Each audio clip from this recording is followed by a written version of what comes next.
హిందూ మతంలో వైకుంఠ ఏకాదశి చాలా ప్రత్యేకంగా పరిగణించబడుతుంది. ఈరోజు శ్రీ మహావిష్ణువుకు అంకితం చేయబడింది. వైకుంఠ ఏకాదశి రోజున ఉపవాసం ఉండి శ్రీ మహావిష్ణువును పూజించే సంప్రదాయం ఉంది. హిందూ విశ్వాసాల ప్రకారం ఈ రోజున ఉపవాసం పూజలు చేసిన వారికి మరణానంతరం మోక్షం లభిస్తుంది. ఈ రోజున శ్రీ మహావిష్ణువును పూజించి వ్రతాన్ని ఆచరించిన వారి పాపాలు నశిస్తాయని, శ్రీ మహావిష్ణువు అనుగ్రహం లభిస్తుందని నమ్ముతారు. హిందూ క్యాలెండర్ ప్రకారం ఈ సంవత్సరం వైకుంఠ ఏకాదశి జనవరి 9 మధ్యాహ్నం 12:22 ప్రారంభమవుతుంది.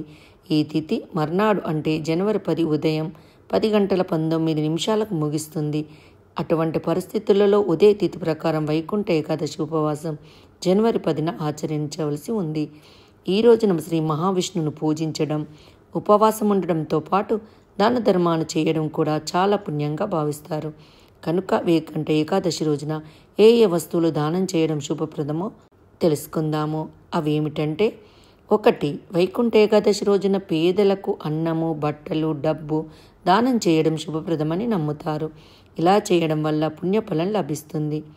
2. ఈ రోజున తులసి మొక్క, దుప్పటి, ధాన్యాన్ని కూడా దానం చేయడం మంచిది. ఇలా చేయడం వలన పుణ్యం కలుగుతుందని, శ్రీ మహావిష్ణువు అనుగ్రహం లభిస్తుందని నమ్ముతారు. 3. ఈ రోజున గోవును దానం చేసే సంప్రదాయం కూడా ఉంది. ఇలా చేయడం వలన సకల సిరి సంపదలు లభిస్తాయని, సమాజంలో గౌరవం లభిస్తుందని నమ్ముతారు. మరి ఏ పనులు చేయకూడదు వైకుంఠ ఏకాదశి రోజున? వైకుంఠ ఏకాదశి రోజున మనస్సులో ప్రతికూల ఆలోచనలు చేయవద్దు. ఈరోజు అబద్ధం చేయకూడదు. ఆ రోజు కోపం తెచ్చుకోకూడదు. ఈ రోజున మాంసాహారం తినరాదు. ఆ రోజున ఉల్లిపాయలు, వెల్లుల్లి తీసుకోవద్దు అని చెబుతారు. వైకుంఠ ఏకాదశి ప్రాముఖ్యత ఏమిటంటే, వైకుంఠ ఏకాదశి రోజు మతపరంగా చాలా ముఖ్యమైనదిగా పరిగణించబడుతుంది.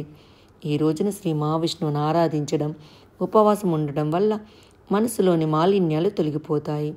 మనసు స్వచ్ఛంగా, పవిత్రంగా మారుతుంది. ఈ రోజున శ్రీ మహావిష్ణువును పూజించడం, ఉపవాసం ఉండటం వలన ఇంట్లోని కష్టాలు తొలగిపోతాయి. అంతేకాదు, ఆనందం, సుఖ సంతోషాలు ఎల్లప్పుడూ ఇంట్లో ఉంటాయి. ఈ రోజున పూజలు చేసి ఉపవాసం ఉండేవారు మోక్షం లభిస్తుందని, స్వర్గానికి చేరుకుంటారని నమ్మకం.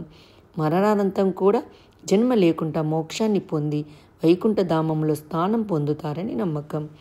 ఈ వీడియో మీకు నచ్చినట్టయితే లైక్ చేయండి, కామెంట్ చేయండి, సబ్స్క్రైబ్ చేయండి. నోటిఫికేషన్ల కోసం పక్కనే ఉన్న బెల్ ఐకాన్ క్లిక్ చేయండి. Thank you.